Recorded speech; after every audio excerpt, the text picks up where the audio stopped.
team, we don't really look into that statistics very much. We go into that game, we prepare exactly how we prepare for just anybody else.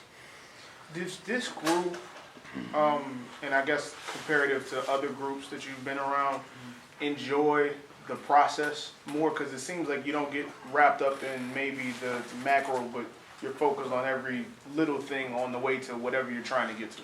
I mean, I think this team, this group does enjoy the process. And like I always say, this team is really a family. I think that's something that I find in this team that I haven't seen in a while, that this team is really close together, you know. I mean, we trained all off season together. We've been through it all. We've been through the ups, we've been through the downs, you know. We've rode the highest highs, and you know, now we're just really reaping the benefit of exactly what we've been doing, just playing hard, practicing hard, and preparation is always key. You guys picked up a top 25 vote. How important is that national attention for this team and the program?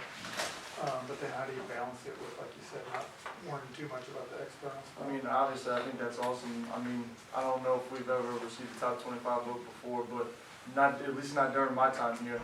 But I mean, I think that that's awesome to, you know, receive that national attention. But that attention can go away just as fast if, you know, if you don't perform well. And I think there's something that this team does well, that regardless of however much we're favored or the attention that we are getting, that's really an afterthought. This team knows that we have to prepare, and that at any given time anybody can be beaten, and at any time we can win as well. And you know, like I said, preparation is key for this team, and we know that. What do you know about South Alabama's offense? I actually haven't got any time to watch film on them. I actually just got back from class, but I'll probably go after this and probably go up and brush up a little bit and watch a little tape on them. Do y'all even pay attention, and you or maybe into Sun Belt Conference standings, or do you try to just avoid all that? Because it's getting towards the end here, yeah. Things are starting to happen. I think what we know the West Side. We know that we're in charge of our own destiny, obviously, and we know that if we handle our business, we'll be exactly where we want to be. And regardless of whoever we, you know, if we get to the championship game or whoever we face on the opposite side, that's who we're going to play. You know, we're not hoping for anybody. We're not, you know, playing the circumstances or playing different scenarios in our head. We're just going week to week, playing one opponent at a time and focusing on us. All year long, we talked about depth, and how the depth is better. But is there another way to describe? Y'all seem to be getting to a different, even higher level defensively than you were even a month ago. Like, what besides the depth, is there anything else that's allowing y'all to get to that? I mean, right now, obviously, you know, the games that we've been playing in, our offenses had the opportunity to score a lot of points, so that's allowed a lot of players from offense and defense to get a lot of reps. You know, for us to take a step back kind of and evaluate and look at the young guys a little bit. You know, some of those guys deserve reps, and to see what they can do, to see where they can help us if need be. And I think that that's what's been happening, especially during Coastal. A lot of guys who usually don't see a whole lot of playing time, they got a chance to play a lot, you know, quality reps in the game, and I think that's key. I think that helps develop our young players, and that's something that this program is going to need. And I mean, obviously, if we have the ability to do that, then we're going to do that. But yeah, I mean, it's awesome to see young guys play and perform. It really is. Last two games, defense has only given up 10 points. Last game, you really had a shutout up until that last drive. Yeah. How frustrating was that, or how exciting is that? Because you know that it seems like you guys are kind of taking it forward. I mean, obviously, you know, as a defense, you know, we go on the field and, you know, our job is to stop the opponent. And I think that that's something that we stress every week in practice. And, you know, don't get it wrong, that this defense is like how we are right now is because we practice hard. You know, we go out there, we practice, and we play just like we would in the game. That's how our practice reps are conducted.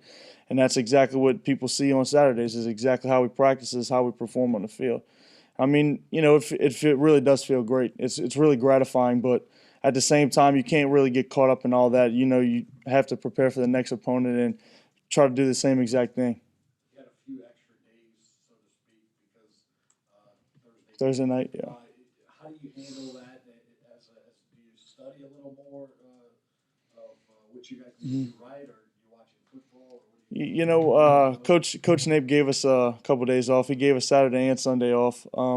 I think it's good sometimes to just kind of get away from the game, just kind of decompress your thoughts and just kind of relax and let your mind drift away from football. Watch somebody else play football in that case. But I think it's always good to just kind of have a little downtime to yourself and really, gather your thoughts. What games did you get to check out? LSU, Alabama. That's really the only one that I had watched. I thought it was a pretty good game. Being a New Orleans guy, are there any guys that were teammates of yours or guys that you Guys that I played against, yeah, they were Jamar Chase, wide receiver from Rummel. Christian Fulton was also a cornerback from Rummel, and I know Clyde. He played at Catholic BR. So, I mean, those are all guys that I've played against in my career. The linebackers around you, I know at the beginning was kind of all you and Farab, but Lorenzo's been playing well. Yeah. And, Quib and all that. Talk about the progress of the guys around you at linebacker. And like I was saying about being able to have those young guys get on the field and step up. I mean that's kind of what it is. Those young guys have been able to take a little toll off of us because they've been showing and proving themselves that they can play quality reps. And Lorenzo's came a long way, and I think Quib's came a long way. And I think that those guys, you'll see, as they get older, they'll keep on maturing, keep on playing better ball.